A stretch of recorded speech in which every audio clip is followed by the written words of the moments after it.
প্রতিদিনের মতন আমার রান্নাঘরে আবার একটা রেসিপি নিয়ে হাজির হয়ে গেছি। হ্যালো ফ্রেন্ডস, আমি তনুশ্রী। আমার রেসিপিটা দেখার জন্য সবাইকে জানাই স্বাগত। আশা করি তোমরা ভালোই আছো, তোমাদের ভালোবাসায় আমিও ভালো আছি। রেসিপিটা দেখে যদি ভালো লেগে থাকে তাহলে প্রতিদিনের মতন একটা ভালোবেসে লাইক, শেয়ার, সাবস্ক্রাইব করে দেবে। তাহলে দেখা যাক আজকে রেসিপিটা কী রেসিপি। বুঝতেই পারছো, থালার মধ্যে লাউ নিয়ে এসেছি। আজকে লাউ দিয়ে রেসিপি করব। রেসিপিটার নাম হচ্ছে লাউয়ের পকোড়া। তার জন্য তো লাউ লাগবে, তার সাথে কালো জিরে, কাঁচা লঙ্কা কোচানো। এখানে একটা আগে থেকে দেখো মশলা বেটে রেখে দিয়েছি। জিরে, গোটা জিরে, ধনে আর আদা একসাথে করে শিলনোড়ায় বেটেছি। তার সাথে আছে ধনেপাতা কুচি, তার সাথে তো নুন, তেল আর পকোড়া মানে তো বেসন, চালের গুঁড়ি সবই লাগবে, সবই দেখতে পাবে দেওয়ার সময়। লাউটাকে প্রথমে ভালো করে ছাড়িয়ে নেব।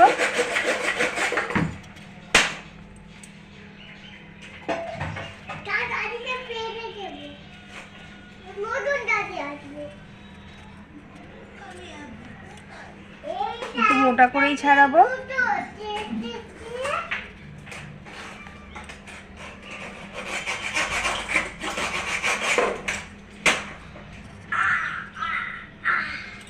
দেখো লাউটাকে ছাড়িয়ে নিলাম। এবার আমি একটুখানি ধুয়ে নেব।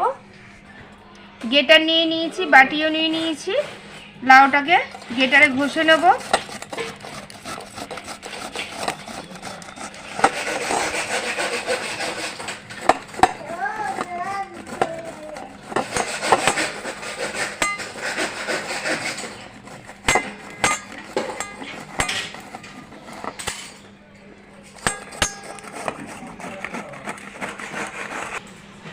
লাউটাকে গেটারে ঘষে নিয়েছি।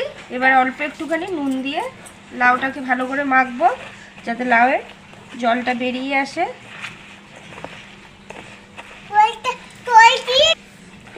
নুন মেখে নিয়েছি। এবার একটুখানি সময় আমি এইভাবেই রেখে দেবো। দেখো লাউটা দিয়ে একদম নরম হয়ে গেছে আর লাউ থেকে জলও বেরিয়েছে। এরকমভাবে পুরো জলটাই আমি চিপে চিপে যতটা পারবো বের করে নেব।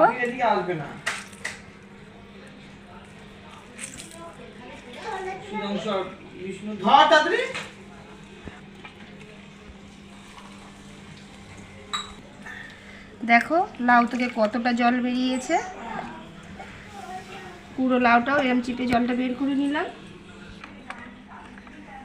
জল ঝরা লাউটা বাটির মধ্যে নিয়ে নিয়েছি। এবার দিয়ে দেবো বেসন,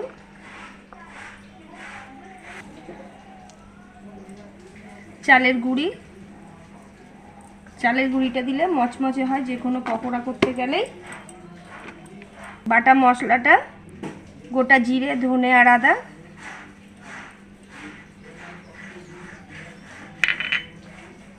কালো জিরে,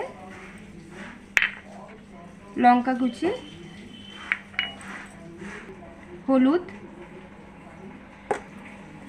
চিনি। আমি তো নুন একটুখানি মাখিয়ে নিয়েছিলাম যাতে জলটা বেরোনোর জন্য। এবার আর একটু স্বাদ মতো নুন দিয়ে দিলাম।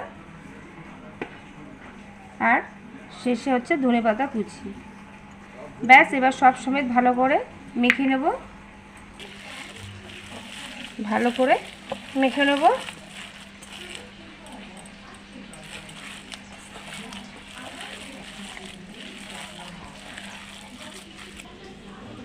ভালো করে মেখে নিয়েছি। দেখো জল ছাড়াই মাখলাম। লাউ যেহেতু অত যতই জল করি তাও জল থাকেই লাউ একটু না একটু। ব্যাস ভালো একদম নরম হয়ে গেছে। এদিকে আমি আগে থেকে গ্যাস অন করে কড়াইতে সাদা তেল দিয়ে বসিয়ে দিয়েছি। তেলটা গরম হয়ে গেছে। তেলের মধ্যে এবার আমি পকোড়ার মতন করে দিয়ে দেবো।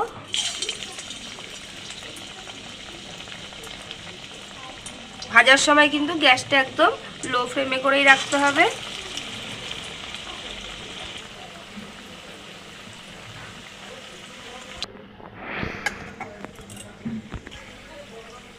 লাল লাল করে দেখো এপিট ওপিট ভাজা হয়ে গেছে লাউয়ের পকোড়া। এবার আমি তুলে নেব।